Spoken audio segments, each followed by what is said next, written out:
Hi friends, ఈ వీడియోలో మనము రోజువారీ రాశి ఫలాలలో మిథున రాశి వారి గురించి తెలుసుకుందాం. అంతకన్నా ముందు చిన్న రిక్వెస్ట్ ఫ్రెండ్స్, ఈ వీడియో మొదటగా చూస్తున్నట్లయితే లైక్ చేయండి, షేర్ చేయండి, అలాగే సబ్స్క్రైబ్ చేయడం అసలు మర్చిపోవద్దు. మీ యొక్క సపోర్ట్ నాకు ఎంతో అవసరం. ఇక మిథున రాశి వారికి రోజు చూసుకున్నట్లయితే సన్నిహితుల నుండి శుభకార్యాలకు ఆహ్వానాలు అనేవి అందుకుంటారు. దైవ సేవ కార్యక్రమాలపై ఆసక్తి అనేది పెరుగుతుంది. దేవాలయాలను సందర్శిస్తారు. దేవాలయాలను సందర్శించినప్పుడు మీరు ముఖ్యంగా గుర్తుంచుకోవాల్సింది, మీ ఇష్టదైవం యొక్క ఆరాధన అనేది మీకు మంచి చేస్తుంది కాబట్టి తప్పకుండా దిశగా ప్రయత్నించండి. ఇక ఈరోజు ఆదాయ మార్గాలు ఆశించిన విధంగా ఉంటాయి. ఇక ఉద్యోగస్తులకు ఉన్నత అవకాశాలను లభిస్తాయి. వ్యాపారస్తులు ఎవరైతే ఉన్నారో వారి యొక్క వ్యాపార విస్తరణ ప్రయత్నాలు ఏవైతే చేస్తున్నారో అవి ఫలిస్తాయని చెప్పవచ్చు.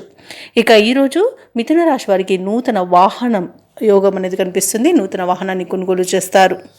ఇక మిథున రాశి వారికి రోజు మంచి అదృష్ట యోగం అనేది కనబడుతుంది. సంపూర్ణమైన ఆరోగ్యం సంప్రాప్తిస్తుంది. వస్తు వాహన లాభం అనేది ఉంది. ఆగిపోయిన పనులు కూడా పునఃప్రారంభిస్తారు. పోగొట్టుకున్న ఉద్యోగం కూడా తిరిగి పొందగలుగుతారు. ఇక సోదరులతో అనుకూలత అనేది కనపడుతుంది. అలాగే కుటుంబంతో కలిసి విందు వినోదాది కార్యక్రమాల్లో పాల్గొంటారు. ఇక విదేశాలలో విద్యాపరంగా, వృత్తిపరంగా, వ్యాపారపరంగా ఎవరైతే నివసిస్తున్నారో వారికి మంచి యోగదాయకంగా ఉంటుంది. ఇక వ్యాపారస్తులకు వ్యాపారాలలో లాభాలను లభిస్తాయి. వ్యవసాయదారులకు పంట లాభం అనేది కనబడుతుంది.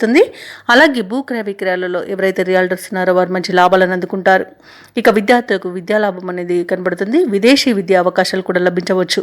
ఇక సినీ రంగంలో కూడా అభివృద్ధి అనేది కనబడుతుంది. రాజకీయ నాయకులకు అనుకూలత ఉంది.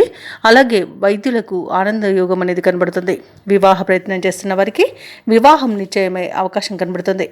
అలాగే విలువైన వాహనాలను కొనుగోలు చేస్తారు. భూ వివాదాలు తీరి ఊరట చెందుతారు. ముఖ్యమైన కార్యక్రమాలలో ఊహించని విజయాన్ని సొంతం చేసుకుంటారు. శుభవార్త శ్రవణం అనేది కనిపిస్తుంది. ఆదాయం అనుకున్న స్థాయిలో ఉంటుంది. ఇక వ్యాపార వాణిజ్యవేత్తలు ఎవరైతే ఉన్నారో వారికి వ్యాపారాలలో ఉన్న ఆటుపోట్లు తొలగిపోతాయి. ప్రభుత్వ ఉద్యోగస్తులు ఎవరైతే ఉన్నారో వారు విధుల్లో మరింత ఉత్సాహంగా గడుపుతారు. పారిశ్రామికవేత్తలకు, చిత్ర పరిశ్రమ వారికి వారి యొక్క యత్నాలలో కదలికలు కనిపిస్తాయి. ముఖ్యంగా విద్యార్థులకు సాంకేతిక విద్యా అవకాశాలను లభిస్తాయి. మహిళల సేవలకు గుర్తింపు అనేది లభిస్తుంది. ఇక ఈరోజు మిథున రాశి వారికి అదృష్ట రంగు ఆకుపచ్చ, ప్రతికూలమైన రంగు ఎరుపు, అదృష్ట సంఖ్య 6.